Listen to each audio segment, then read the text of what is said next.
हम अपने ब्रह्मांड को इतने अरसे से समझने की कोशिश कर रहे हैं, लेकिन अभी तक हमारा ब्रह्मांड उतना ही नया है जितना पहले कभी था। लेकिन हम इस ब्रह्मांड में ऐसे पहले जीव नहीं हैं जो इस ब्रह्मांड के राज को जानने में लगे हों। हो सकता है कि हमसे पहले भी इस ब्रह्मांड में और भी जीव रहे हों जो इस ब्रह्मांड के रहस्य को सुलझाते सुलझाते इस ब्रह्मांड से ही विलुप्त हो गए हों, और शायद वो भी ये कभी जान नहीं पाए हों कि आखिर हमारा ये विशाल ब्रह्मांड अस्तित्व में क्यों है।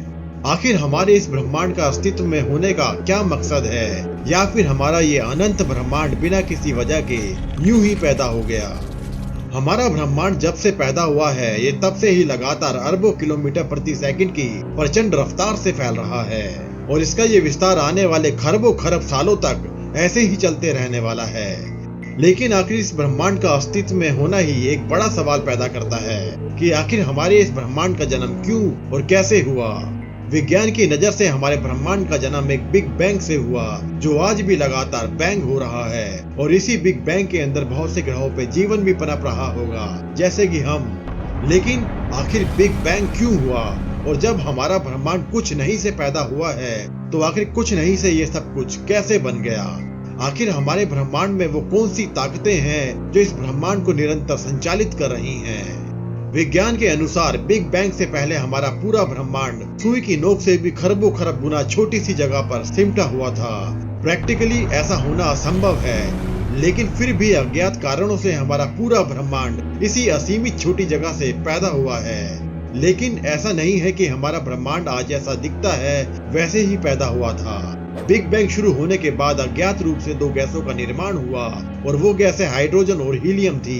इन्हीं दो गैसों ने हमारे इस पूरे ब्रह्मांड की रचना कर डाली। लेकिन आखिर सुई के नोक से भी खरबों खरब गुना छोटी सी जगह से ये हमारा अनंत ब्रह्मांड कैसे पैदा हो गया।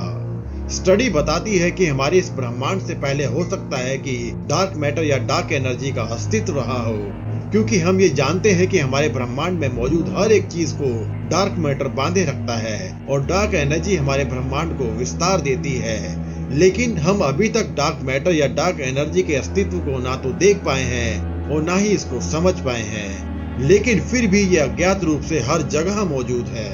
ये एनर्जी इतनी अधिक अज्ञात है कि ना तो ये कोई लाइट रिफ्लेक्ट करती है, और ना ही ये किसी लाइट के साथ इंटरेक्ट करती है, और ना ही इससे कोई इलेक्ट्रोमैग्नेटिक रेडिएशन निकलता है। यानी ये होते हुए भी बिल्कुल अदृश्य है, और संभव है कि ये दोनों शक्तियां हमारे ब्रह्मांड की उत्पत्ति से पहले भी अस्तित्व में रही हो। लेकिन ये भी केवल एक वैज्ञानिक अनुमान है, और हम अभी तक ये भी नहीं जान पाए हैं कि हमारा ब्रह्मांड का विस्तार कितना फैला हुआ है। परंतु विज्ञान के अनुसार हमारे ब्रह्मांड से पहले कुछ भी नहीं था, यहाँ तक कि समय का अस्तित्व भी नहीं था। और हो सकता है कि हमारे इस ब्रह्मांड की उत्पत्ति किसी ऐसे ब्रह्मांड से हुई हो जो पहले से ही अस्तित्व में हो सकता है कि हमारा ब्रह्मांड का जन्म किसी मल्टीवर्स ब्रह्मांड से हुआ हो, यानी हमारा ब्रह्मांड किसी मल्टीवर्स ब्रह्मांड का केवल एक रेती का कण भर हो सकता है, जहां हमारे जैसे या हमारे ब्रह्मांड से बिल्कुल अलग ब्रह्मांड मौजूद हो सकते हैं। लेकिन यहाँ भी वही सवाल खड़ा हो जाता है कि अगर हमारे ब्रह्मांड की उत्पत्ति किसी मल्टीवर्स ब्रह्मांड से हुई है तो आखिर इन ब्रह्मांडों की उत्पत्ति क्यों, कैसे और किस लिए हुई है। ये एक ऐसा सवाल है जिसका जवाब फिलहाल किसी के पास नहीं है।